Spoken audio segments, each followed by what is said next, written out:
So, welcome to my talk. I'm Bruce Sutherland, and my talk is how to get your message out when your government turns off the internet. This was inspired by the events in the Middle East earlier this year and seemed to be continuing, where basically in Egypt, the government decided they're not going to completely turn off the internet, but they're going to block the DNS servers, which for all intents and purposes disabled it for the people that wanted to use it. So a little bit about myself. Been in the information systems field for 20 plus years, and designed and implemented networks since ArcNet was standard. And I wanted to see a show of hands because I can't really see anything up here. Anyway, it was a long time ago, early 80s. And I've been writing code professionally for 15 plus years, everything from Visual Basic to C to Python, Perl, PHP, you name it. Been a licensed ham operator for 8 plus years, and really enjoy that. And I prefer Unix type operating systems over Microsoft anything for obvious reasons. So a little bit about ham radio. It's old tech, basically, and typically to get the distance out of ham radio, you need 2 pretty skilled operators on either end with good setups, high power, good receivers, good transmitters, good antennas. And the people on either end usually need to know what they're doing, or else bad things can happen.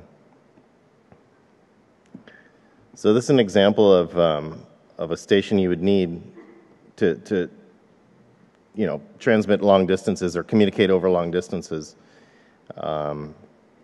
You need a pretty sensitive transceiver that, this one pictured here costs about $6,000. And it's got all kinds of digital signal processing capabilities to eliminate noise and static and things like that. Typically, you need good atmospheric conditions to get distance out of this kind of system, but with enough power and the right antennas, you can also do it. It also works. But again, you kind of need to know what you're doing. The amplifier pictured here, which costs about $4,000, will give you a maximum output of 1,500 watts, which is kind of what you need to talk from, say, somewhere, like pretty much halfway around the world, like the Middle East to, say, the middle of the United States. I've heard plenty of conversations, and the guys usually say what they're using, and this is what they're using. This amplifier requires a 220-volt outlet and a high amperage breaker in your panel to be able to get that limit. Also, another thing that's very important is the antenna in any radio system. This one pictured is a little complicated. That's not really what's required, but something of that magnitude is what you're going to need. And that could cost upwards of $10,000. So, like I said before, you kind of need to know what you're doing with this, because you could, if you don't know what you're doing and do something wrong, you could disrupt communications of other services, commercial services, things like that, and or electrocute yourself, cook your eyeballs, which is actually in the ham radio license manual, and or annoy your neighbors, at the very least. So the equipment we're going to use to do this operation consists of a small handheld radio with an output of about 5 watts of power. Doesn't sound like a lot, but that's really all we need to do what we're going to do. And a small handheld antenna.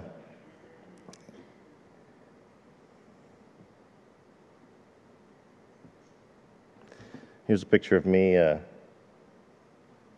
demonstrating the proper use of the equipment. So a little bit about obtaining a ham radio license. It's really easy for the technician's license, which is the first one that you have to get. Basically, anybody with half a brain can do it. I think most kids in school should be taught to do it. I mean, they're learning the same things anyway, and they may as well go ahead and take this. It's, like I said, it's very easy to do. For the things we're going to do in this talk, a technician's license is all you need.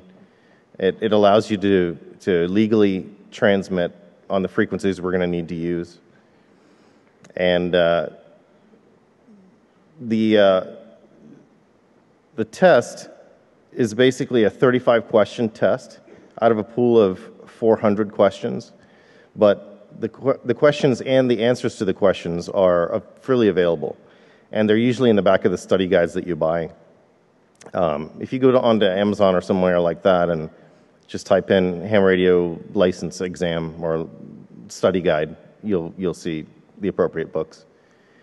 And that's the recommended method to actually learn the material, study from it, things like that. You can memorize the test by going to websites where you can basically, they'll ask you questions over and over and over until you get them right. So you're basically memorizing the test. And they'll present all 400 in that pool to you.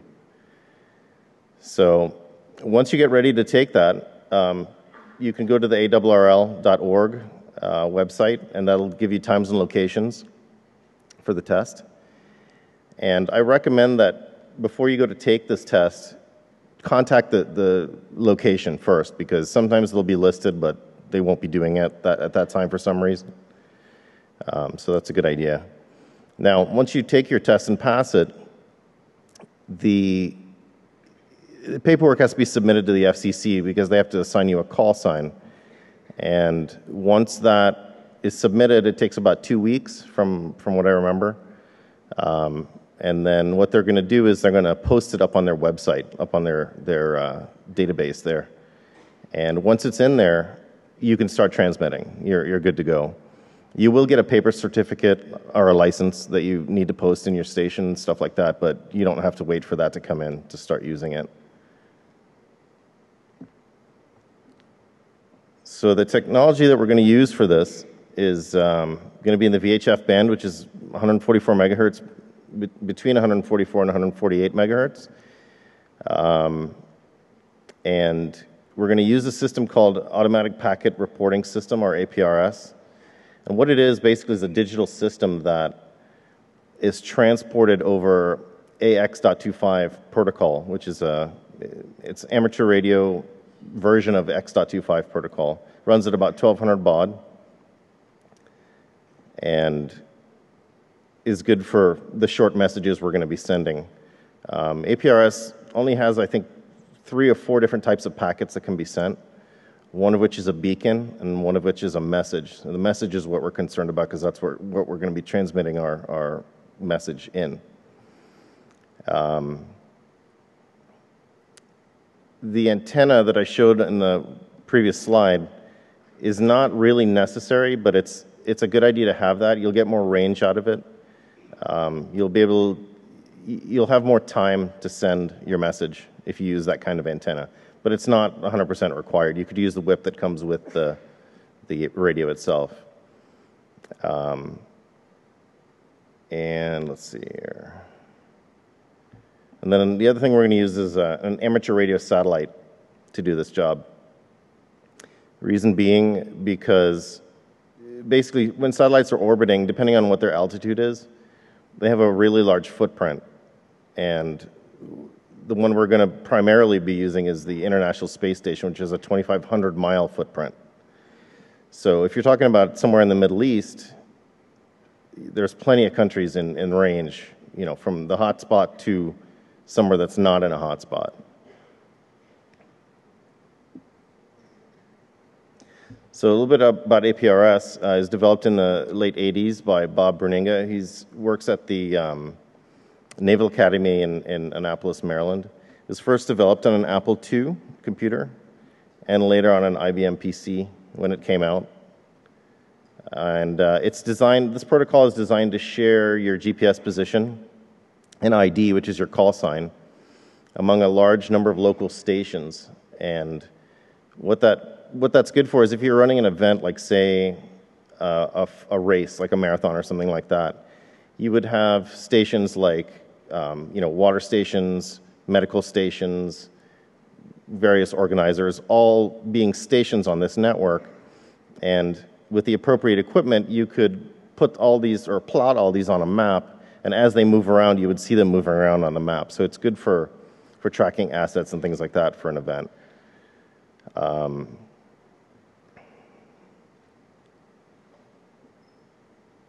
So the other thing that's necessary is what's called a digipeater, which is basically a repeater station that reads in all the, or listens for all the traffic and then repeats it back out. And these are usually located up on a tower somewhere or on a mountain. In our case, it's going to be a satellite. And that's good for larger events, like, for instance, like a car race, where everything's all spread out and you have a lot more stations and things like a lot more assets to track to see where everything is. Another thing we're going to use is called an iGate. And what that is it's a link between the radio part of this network and the internet. APRS doesn't use TCP/IP, like I said, it uses AX.25, and the iGate does the translation between the two, basically. And there happens to be one on the International Space Station, which is good for us.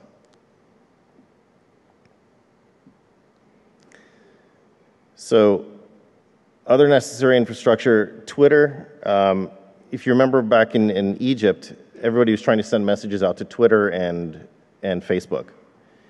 And that seemed to be the main outlet for information coming out of that region, to the point where the U.S. government asked Twitter to not perform service on their systems, so that this information could keep flowing. So basically, what we're going to do is we're going to be sending a message from ham radio to Twitter directly. And of course, that requires an iGate, like I just explained, in another country. Obviously, a country where you're not being affected or your internet's not being shut down. And I'll show you some graphics about over the Middle East, where within that 2,500-mile radius or distance, there are a lot of countries. If you look at Tripoli in Libya, or any of the cities in Egypt, right across the Mediterranean, are a lot of other countries that, are democratic countries, basically, and typically this is not going to happen. And there are a lot of iGates over there as well. And so when I was preparing this talk, I went looking for APRS to Twitter gateways, and I found two, but neither of them worked. They had websites and everything explaining what to do, but I couldn't get them to work at all. So basically I wrote my own. And you can read about that at hamradiotweets.com. Also, the Twitter account is hamradiotweets, at hamradiotweets. So here's a graphic showing that the system, a basic layout of the system, where you have the handheld radio transmitting your message up to the satellite. The satellite then turns around and repeats it back to Earth in that 2,500-mile area, and is usually picked up by an iGate or digipeater combination. And once the iGate gets it, it goes on onto the internet, where my gateway listens out for that message and sends it to Twitter, to that account on Twitter. There was one other service out there that you had to enter your Twitter information and you could post to your own account, but again, that didn't work, and I'm not sure why. There was no explanation. I just couldn't get it to work at all. So the setup to send to Twitter, on your radio, on your handheld radio, you set the frequency to 145.825 megahertz. That is the specific frequency that the space station uses for their APRS digipeater. In the radio, there's a field called digipath, and it's basically like routing information for this protocol. You can have multiple stations in that digipath, but to use the space station, you have to use ARIS as the first one. And so you should enter that in there. To compose your message, basically you send the message to TWITR, which is the name that my gateway is looking out for on the internet. If you wanted to send a message to a specific other station, you would enter their call sign in that field. And then, of course, your message. The next thing you do is, basically, you have to wait, and I'll go into more detail about this in a minute, but you have to wait till you and an iGate are in the satellite's footprint. Once you send your message and the iGate picks it up, you're good to go. One bad thing is you don't really get any acknowledgement that your message went through or got through, but I'll tell you a technique in a second of how to do that. So a good way to do that is when the satellite's coming over, when the satellite comes up over the horizon, basically you send out the what's called a beacon, and that's a certain type of packet that I mentioned before that's part of APRS, and that basically just broadcasts your call sign and your position information, your GPS position information. Now, that could be good or bad because, you know, obviously if that's being monitored by the government that's shutting down the internet, you don't want them to find you. You don't have to use GPS coordinates for that. You can put your own coordinates in. So, you know, and you can have that be on the other side of the globe if you want, and they'll just never know. There are other ways to be detected, but, you know, that's one way to avoid that. And so basically you send out beacons until you hear the satellite reply or send your same beacon back to you. That's when you know everything's set up, the satellite's in the right position, it can hear you, you're ready to go, and once you hear that, your beacon come back, you send your message out. And that's a good way, I found that works pretty much 100% of the time to get your message sent. So as far as the ham radio satellites you can use, like I mentioned, the International Space Station is the best one because it's a stable platform in that it's manned usually all the time. They have a lot of power, endless supply of power up there, and if anything goes wrong and something needs to be rebooted, they can do that. There's somebody up there to do that. So there are other ones that I'll mention. They're a little bit unusable at this juncture, but PCSat is an older satellite that was created by the Navy School in Annapolis, and that's kind of on its last legs. The batteries are shot. It only works in daylight. It doesn't have a lot of power to transmit with, and so you have to have things really set up correctly. Have your antenna pointed directly at that thing to get it to work. I've tried it maybe 30 times and only got it to work twice. So it's really not usable, but I figured I'd mention it because basically that's one of the only other satellites up there that does this job. There was another one launched by the Chinese called Hope 1, but they can't seem to get it working, and that's unfortunate because it's got a lot of different radio equipment on it that does different things that are kind of neat, including this function of being a digipeater. And like I said, they can't seem to get it working, so basically you can track it and you can listen for it. All it does is it transmits its call sign in Morse code. So if you hear that, you found it, but that's about all you can do with it. There was another one called Aerosat that was supposed to be launched early this year, but for some reason it kept getting put on the back burner. And it was supposed to be launched in March. Got struck off the schedule. Basically what they have to do is go on a spacewalk, hold it outside, and then release it into space. That was set to go in July, I think. July or early August, like August. No, I think it was July, late July. And I was watching this live, the spacewalk live, when this was going on. And they were all ready to release it. The Russian cosmonaut was standing outside the space station, holding onto the space station with one hand and with the satellite in his other hand, waiting for the word to go, to release it. And I noticed something on the screen. There's two antennas sticking out of this thing because it uses two different bands, the VHF and the UHF band. There was no UHF antenna on it, which is bad. You release that thing like that and it basically becomes space junk. You can't use it. So anyway, they realized that at the last minute, thankfully, pulled it back in, and it got released, I think, 2 days ago. So it's orbiting now and it's supposedly working. I haven't tried to contact it since I've been here, but you can also go to AMSAT, AMSAT.org. They have a really nice matrix of all the satellites that do different functions, radio functions, amateur radio functions. And they tell you which ones are up or down or intermittent. So you can get a good idea of what's up there and what to use or what to try to use.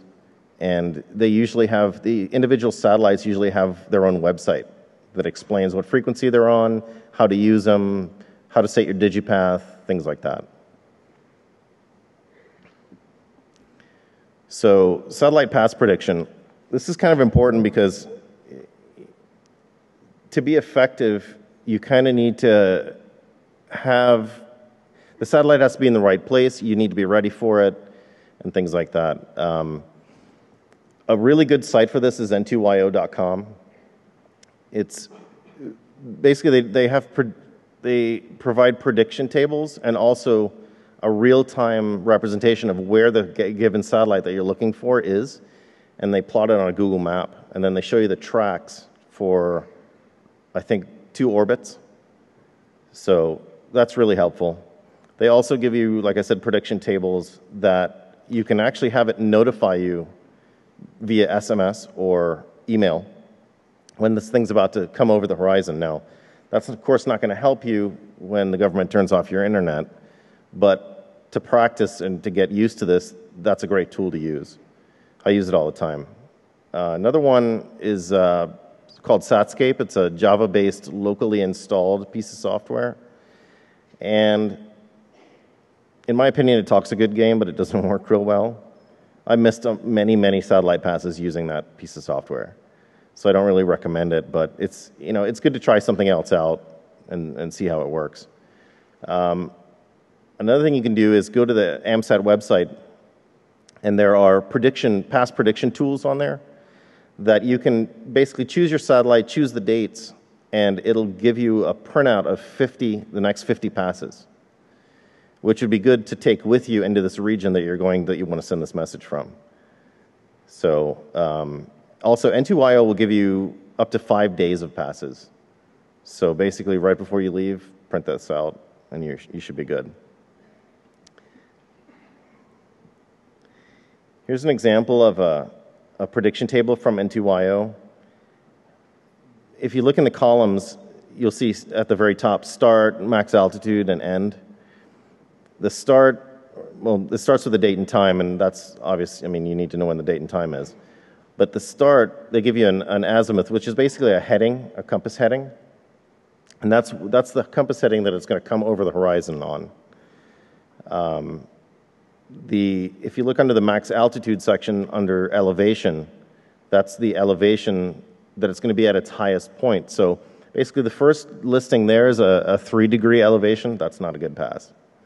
It's very rare you're going to be able to use that, unless you're on top of a really tall building or a mountain or near the ocean, if it's coming over the horizon there. A better pass would be that second row, which is a 55-degree pass.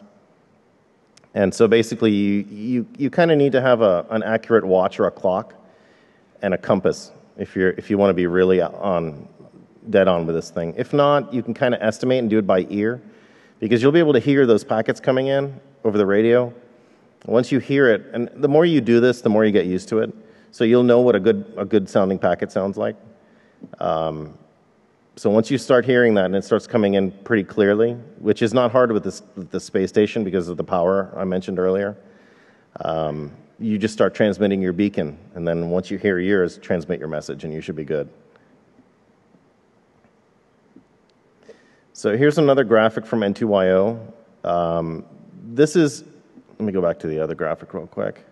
If you look at the check boxes there see where it says map, there's a bunch of check boxes. Basically, this graphic is if you check all those boxes and map them, this is what you get. And you'll see that circle, the footprint of the satellite.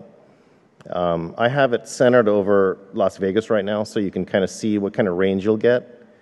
The flat part up at the top of the circle is because of the curvature of the Earth, in case you were wondering.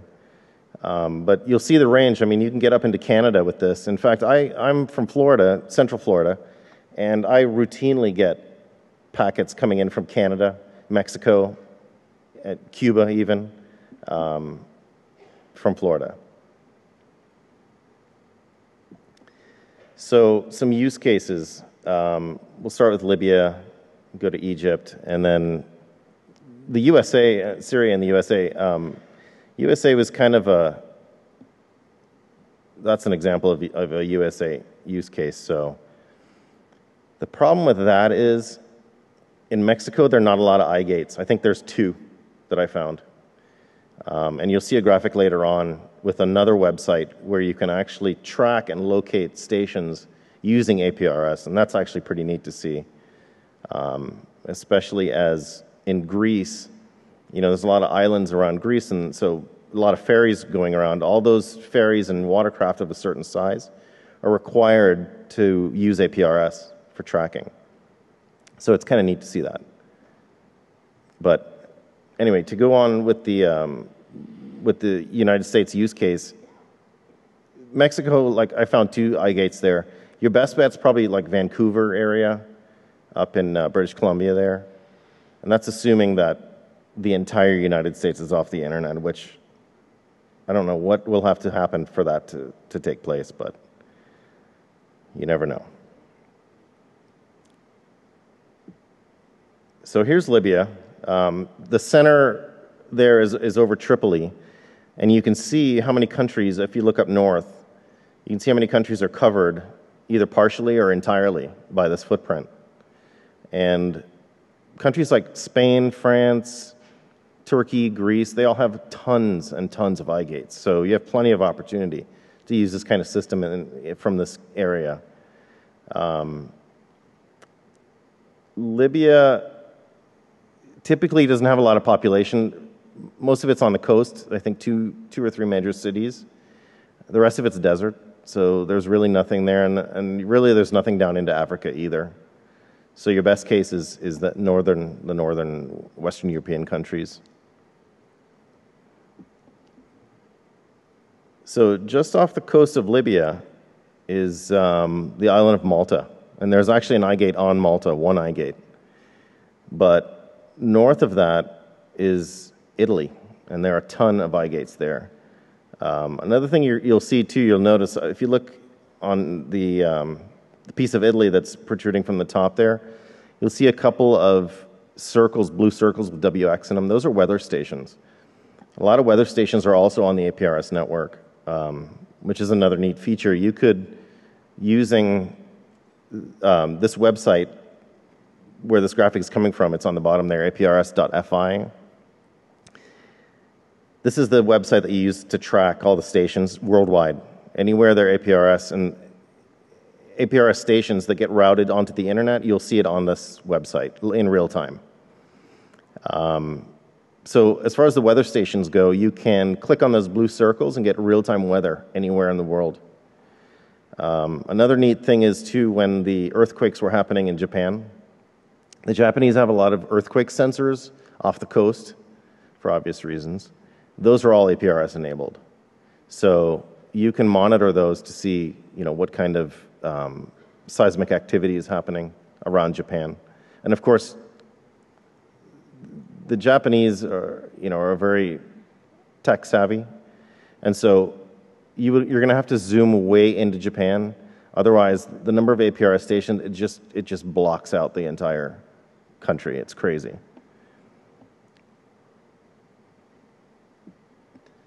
So here's a use case for Egypt. And again, right across, you'll see up north, Italy and Turkey, or Greece and Turkey, are widely covered. And so there's plenty of opportunity to use it from there as well. That black square is the island of Cyprus, which I'll show you in a minute, which I think there are a couple of eye gates on that island. So here's that graphic. You'll see other icons on there that look like little green stars. Those are other APRS stations that do different things. And using this website, you can basically hover the mouse over any of them and it'll tell you what they are. whether they're mobile or static or what their deal is. And if you click on them, you'll get their information just in the same format that you're seeing now.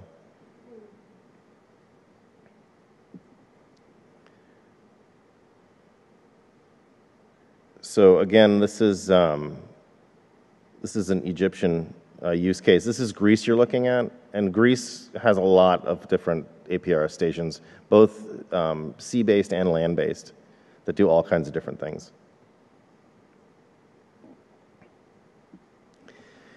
So the system's not foolproof. There are a lot of things that can go wrong with it, in that there's a lot of components in between that need to be operating for the system to work. A lot of the old school ham guys kind of complain about these newfangled technologies because in their mind, all you need is your station and then somebody else's station you can communicate, if you have the right equipment, of course. And they're partially right in that I was able to use, one of my first radios was a 100-watt maximum system, and using a homemade wire antenna, I was able to talk to someone in the Falkland Islands from Florida. But of course, atmospheric conditions come into that a lot. They have to be perfect, and to be able to get that kind of range, so it's not really reliable. But with this VHF system, if everything's in place, it'll work. Now, this slide basically says you can be detected. What you're looking at is an American Prophet signal intelligence platform built into a mine-hardened vehicle. Not all governments have this, but the U.S. supplies a lot of military hardware to other governments, so you never know what you're coming up against. So that's one thing. Like I mentioned before, you transmit your position, but you don't have to use your actual GPS coordinates. You can put in whatever you want. And the best thing to do is if you think you're going to be detected, after you transmit, move. Just be mobile. And with this radio, you see how small it is. It basically takes up the palm of your hand.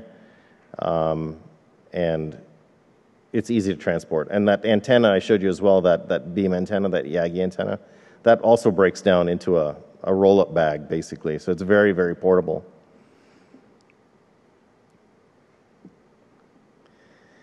So the next thing is you can be jammed. What you're looking at is an A-10 aircraft with an electronic countermeasures pod. Basically what that thing is designed for is if the Air Force wanted to go into an area and do operations there and shut down the entire cellular network, which runs in the 900 megahertz to 2.4 gigahertz range, I'm pretty sure, depending on what system you're using. They can send this aircraft up, circle around the area with that ECM pod turned on, and you won't be able to use your cell phone for as long as they don't want you to. And it's not only cell phones. It can be any kind of radio, any kind of wireless. If they don't want you to use it, you won't use it because of this device. And again, the U.S. isn't the only country that has this. This is just the most convenient picture I could find. Internet links go down. Hopefully, in the countries with the I-gates, there are so many of them that one internet link going down is not going to affect you. And in places like Spain, France, Italy, Greece, and so on, there are many, many, many I-gates. So this typically won't affect you, but it is a possibility. So you can miss the satellite. Your past prediction tables could be wrong. You could print out your past prediction tables, and they could move the satellite. They could re-orbit the space station if they needed to, and your past prediction would be off. Typically, the other satellites like Aerosat, the Hope 1 sat, if it was working, those can't really be reorbited. I don't think they have thrusters on them. And so those will be pretty standard, pretty steady orbits. Oh, one thing I forgot to mention about the ECM pod. One good thing about that system, about using a satellite to do this job, is the satellite orbits pretty much every 90 minutes. So unless they want to send a plane up every 90 minutes to jam you, I mean, there are other ways to do that. They can hoist that ECM pod from a balloon and keep it up there for a long time, but it's not forever. That satellite is going to be orbiting forever, basically. Another thing to consider is on the satellites, it's possible to have those digipeaters turned off. They can be turned off from the ground. And in fact, the space station, usually when they're not using that equipment, they leave it in digipeater mode. But sometimes they make appointments with schools for educational reasons, and they use the same antenna that the digipeater uses. So they turn it off at that point. Hopefully it'll be a Twitter-type situation where if they know people are trying to use it to get information out, they won't turn it off. And then, of course, Twitter invented the fail whale. Twitter can go down, in case you didn't know that. The gateway that I wrote pretty much I wrote it 6 days ago in about 2 hours. So it's pretty quick and dirty implementation. I intend to improve it some, but you know, that using the Twitter API, that could also go down as well. And the gateway will just never get the message through to Twitter. So, and that's pretty much it. Here's some resources that I recommend. APRS for the information on APRS, AMSAT for the satellite information, N2IO for the tracking. Yaesu, that radio that I use is a Yaesu handheld radio. I like those very much. Aero antennas, that's that handheld Yagi that breaks down. Those are great. And my email. So if there are any questions.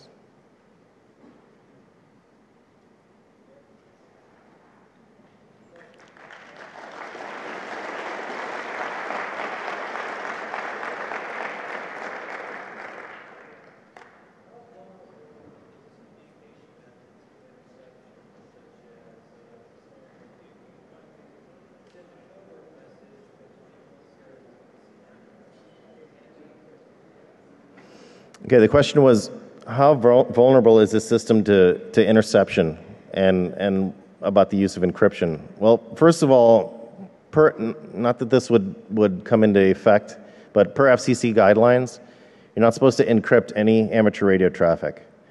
The only thing that's allowed to be encrypted is when you're sending commands to an amateur radio satellite. Those can be encrypted legally. So your message can be detected and the message can be seen, but after it gets out, it's out. So, I mean, I guess you could encode it somehow, but typically these radios don't have that feature. There are other setups that you can use that are not so portable, where you have a receiver transmitter radio and then a computer attached to it that either uses the sound card as a modem. You could theoretically encrypt that. Although you won't find that option in any software because it's really not allowed. So you'd have to kind of write your own. Saw another question over here somewhere.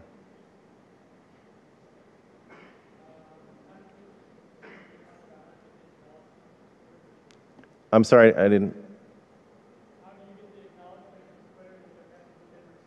Well, that's what I was saying before. There's really no acknowledgement that comes back to your radio from Twitter. Well, there is some. I could build that into the gateway, where the gateway acknowledges, messages that were actually posted on Twitter. There is a way to do that. I can have the gateway send a message back. But typically, when you're using a satellite, you only have a 20-minute maximum window from when it comes over the horizon to when it drops back below the horizon. And that's on a really good pass, like a 90-degree pass where it's right over, directly over, which is not very often. So, anyone else? Mm-hmm.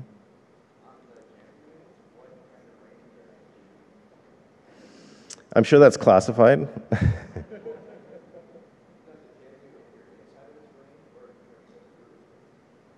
No, you'd have to be within its range. Say that again. If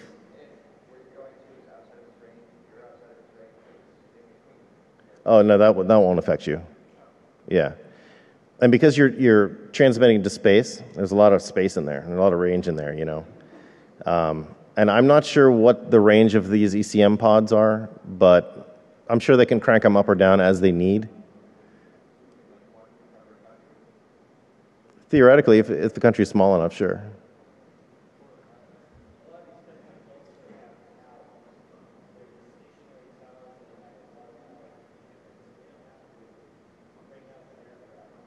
You mean to be able to jam? That's true. Yeah, that could happen as well. But I guess this would have to be a big threat. Like a lot of people would have to be using this for the government to try and, put up a stationary jamming station in their own country. I'm sure the citizens wouldn't like that either. So, anyone else? Uh-huh.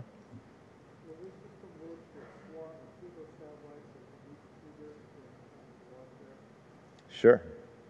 I'm not sure the first term you used, but picosatellites meaning really small. Yeah.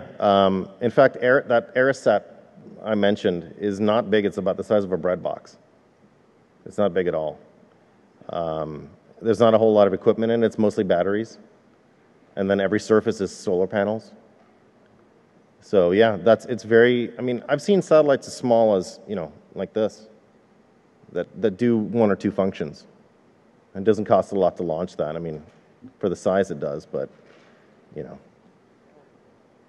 So under whose jurisdiction is that space station situated?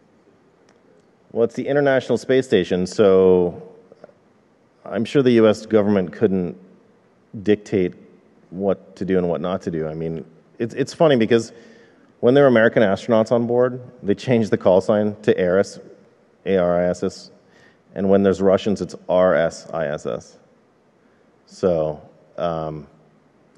that's a good question. I don't know. I don't know who controls that.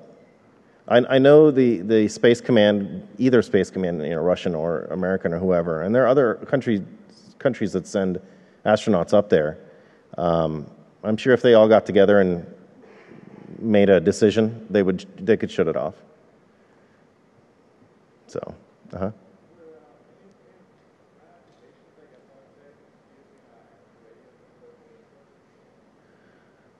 Political discourse meaning to organize an uprising, for instance? Is that what you're asking?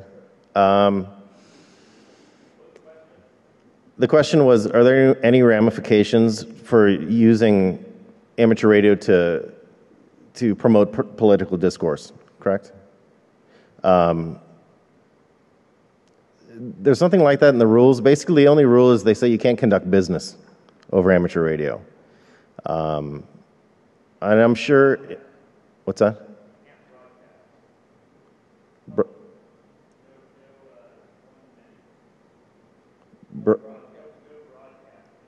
Broadcasting of what? Because radio by default is broadcasting.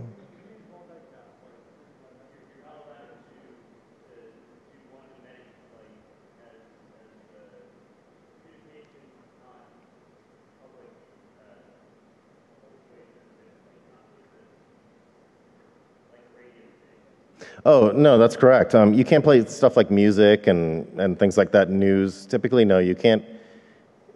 It's not supposed to be used as a radio station. It's supposed to be used as a communications tool. And this use of the satellite is a communications tool, really, so.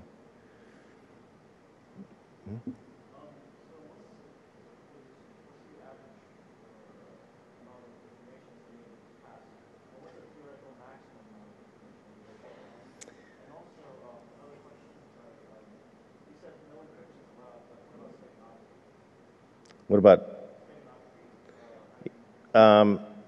Well, the question is how much information, what's the maximum amount of information that can be passed over this kind of link? It's not a lot. It's not a lot to use steganography. Like images, that would be hard.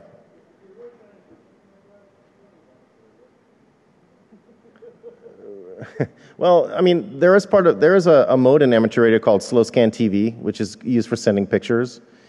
And some of these newer microsatellites that go up have that capability. So theoretically, you could do that, but it's not really designed for that kind of use. So slow scan TV typically is used on if you're transmitting terrestrial, where you have two stations and a computer, on both ends, obviously, one to send, one to receive. You could do something like that, sure. And I don't know that anybody would know that you're doing that. So theoretically, you could do that.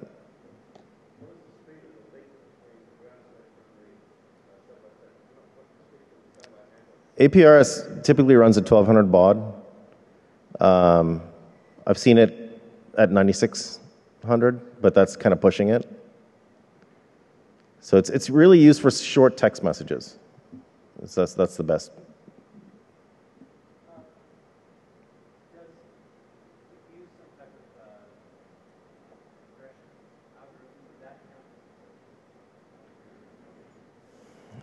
The question was, does it use any kind of compression algorithm? No, typically. And maybe. It could be construed as encryption.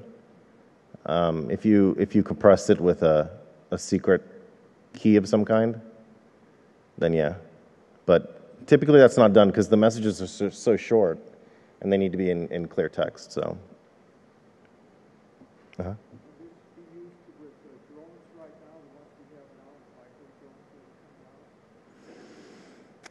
Meaning, can you have a digipeater on a drone? Theoretically, yeah. I don't know who would do that, because since the government's kind of the only people that have drones. But yeah, you could do something like that. Or I've seen also digipeaters on balloons, high-altitude balloons. So sure, you could use that. Now, the problem with that is tracking. It's hard to track a balloon unless it's transmitting its own beacon with its own GPS position, then you kind of know where it is. But it's harder to track something like that than a satellite.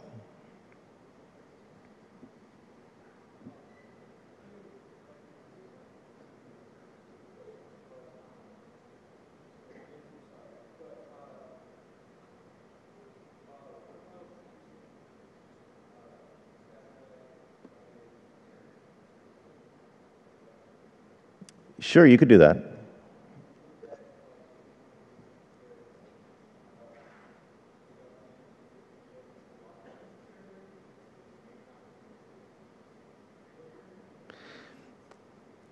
The question was, what about the use of satellite internet providers? And the answer is yes, you could do that, but you could also be jammed as well with that same ECM situation. For a limited time, obviously, because those satellites are actually stationary. They sit above the equator typically and cover, half the globe. They're also higher altitude, so their footprint is a lot bigger. Anyone else? All right, thanks very much.